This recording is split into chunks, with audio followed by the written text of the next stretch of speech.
అందరికీ నమస్కారం అండి. ఇవాల్టి మన వీడియో పాలక్ ఆలు మిక్స్డ్ కర్రీ అండి. రెండు శుభ్రంగా కడుక్కొని కట్ చేసుకుందాం.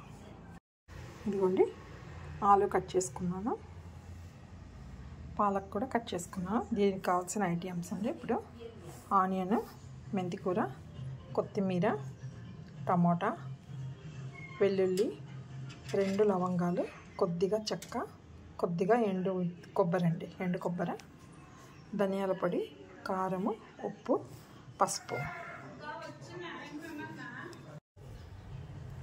ఇప్పుడు ఈ కొత్తిమీరతో కలిపి ఇవన్నీ మిక్సీ వేసుకుందామండి. ఈ ఎండు కొబ్బరి, వెల్లుల్లి, 2 లవంగాలు, చెక్క, ఈ కొత్తిమీర వాటర్ వేయకుండా మిక్సీలోన పౌడర్ లాగా వేసుకుందామండి. మెత్తగా వేసుకోవాలి మనం. స్టవ్ మీద కుక్కర్ పెట్టుకున్నానండి. కొద్దిగా ఆయిల్ వేసుకున్నాను. ముందుగా ఆనియన్ వేసుకున్నాను.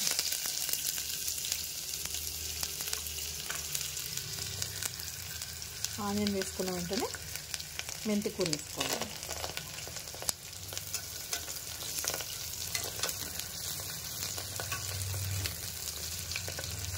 ఈ రెండు కొంచెము కలర్ చేంజ్ అవ్వాలి మనకు. ఆనియన్ కొద్దిగా బ్రౌన్ కలర్ వచ్చినప్పుడు పాలకు ఆలు వేసుకుందామండి.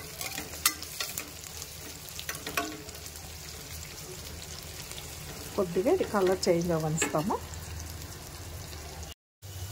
ఆనియన్ బ్రౌన్ అయిందండి. ఇప్పుడు ఇందులోన మనం కట్ చేసి ఉంచుకున్న ఆలు వేసుకుందాం.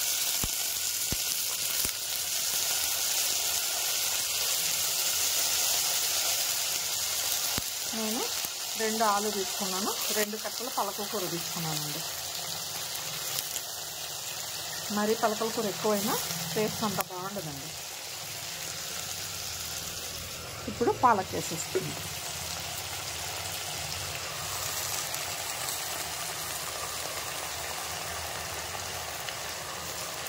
మొత్తం వేసేసుకుని ఇప్పుడు కట్ చేసి పెట్టుకున్న టమోటా,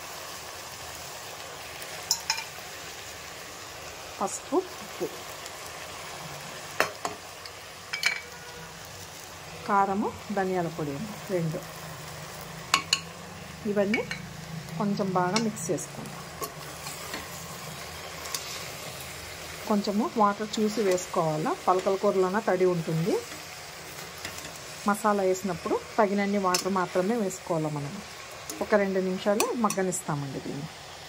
ఇదిగోండి కూర అంటే కొంచెం మగ్గిపోయిందండి. ఇప్పుడు మనము మిక్సీ పట్టుకున్న ఈ మసాలా వేసేసుకుందాం. కొబ్బరి, వెల్లుల్లి, కొత్తిమీర, ఒక 2 చెక్క, ఒక 2 లవంగాలండి. కొద్దిగా వాటర్, ఎక్కువ వాటర్ కూడా వేసుకోకూడదు. కొంచెం ఊరికి ఇది మునిగేంతవరకే వేసుకోవాలండి. చూడండి ఇదిగో చాలా కొంచెం వేసుకున్నాను. ఒక 2 విజిల్స్ వచ్చినాక స్టవ్ ఆఫ్ చేసేసుకుందాం.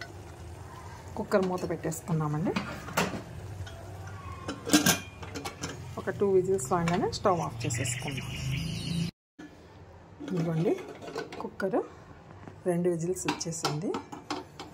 ఒకసారి కలుపుకుందాము.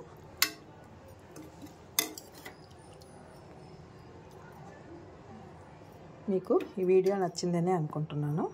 నచ్చినట్లయితే లైక్ చేయండి, షేర్ చేయండి, సబ్స్క్రైబ్ చేసుకోండి. Thank you.